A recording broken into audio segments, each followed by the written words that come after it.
Ako nga pala si Opelia, isa nga pala akong ina. Ina mo.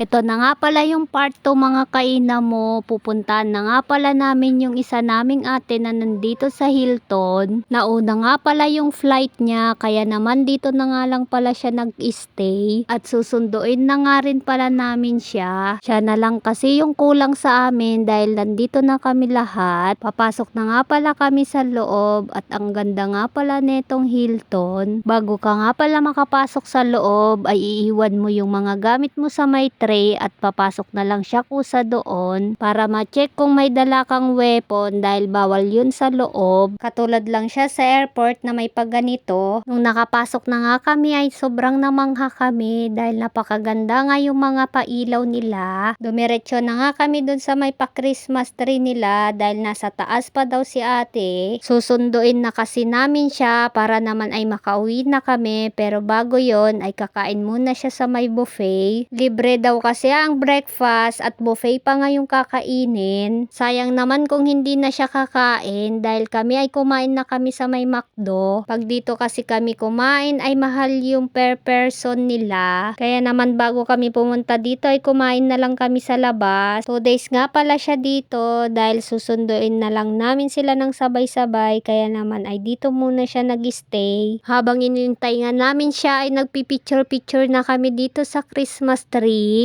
At ngayon nga lang ulit kami nakapasok ng ganitong kagandang hotel dahil kada uwi nila ay dinadala kami sa mga ganitong hotel doon nga lang sa MOA bago sila umuwi. Masaya nga kami ngayon dahil kompleto kami at habang nandito nga kami ay sulitin na namin dahil napakaganda nga naman yung mga pailaw. At ayan na nga pala siya. Siya nga pala yung pangalawa naming ate. After 8 years nga pala ay nakompleto na kami at nagyakapan nga pala sila. Tapos nung yayakapin na siya ng panganay namin ay naluha yung kapatid naming panganay. Ganyan talaga yung panganay namin, mabilis talaga yan maluha. Sumunod na niyakap niya ay si Papang. Niyakap nga rin pala niya si Kuya dyan, asawa nga pala yan ni Ate Grace. At ito nga pala yung nakaka-touch, ang mag-ina ay nagyakapan din. Mas matangkad nga pala yung anak niya, akala mo ay parang magkapatid lang sila. Sumunod naman na niyakap niya yung bunso namin at ako ay nagpa-video na nga rin pala. At dahil guest kami ay pwede pala kaming umakyat dun sa room ni ate. Papaakyat na nga kami para naman ay makita namin yung room niya. Kakain muna daw kasi siya dahil sayang naman yung buffet at habang iniintay namin siya ay dun muna kami sa room niya. Yung dalawang bata nga nakasama namin dahil first time nila ay na-excite nga pala sila. Hoy, baliktad tayo! Hindi ako sinasabi ko sa'yo. Kailangan nilang ma-experience yung mga ganitong bagay. Kasi naiinggawan dyan sila. Card man.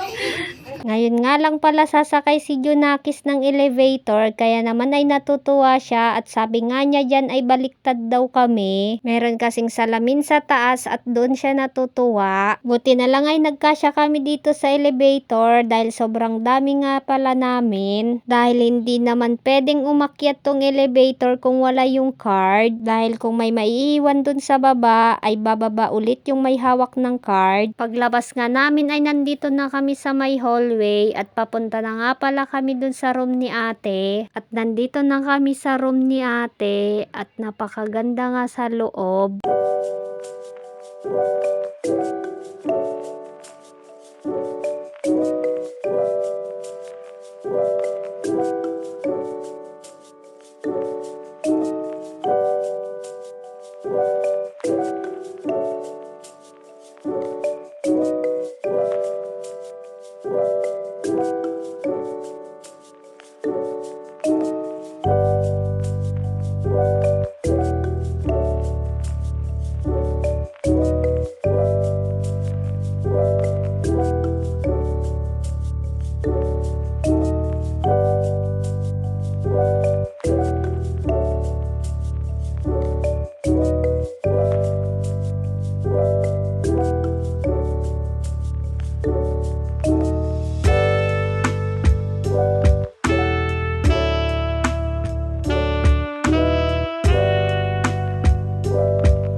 Habang hinihintay nga namin si ate, ay nandito nga kami sa loob at nagpapahinga na kami at para masulit naman namin yung kwarto niya na napakaganda. Picturean na video natin. Sayaw sa... Nahilo na.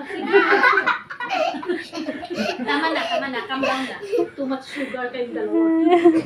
May sugar na kayong dalawa. Kayanin nyo kaya yan? Ilang araw pa kayo? Ako na mag-unbox Ating yung pala, no? charger niya na, wala, cord lang ata nandun sa. May cord ako Meron marami. yung Ano niya kayong talo niya. Happy birthday to you. Okay, ate Shin pala yan. Ate Sing yun. Uy, ako na mag-unbox niya. Happy birthday to you. Oh my God. Yes. Ito na. Oh my God, First yes. time ka iPhone. Gusto ko ano. Eh! Uy, nahulog na, panis. Hanggang Android lang ako. Ako rin Android lang din ako eh. Yung case niya nandun sa luggage. Kamay mo na rin. Buksan mo. Ay, lobat. Charot. Nabasa mo. Pag hindi lumabas yung Apple dyan, ibig sabihin, peke yan. Hindi. Sakay ng bus. Pagkatapos naka-iPhone, magkaganyan.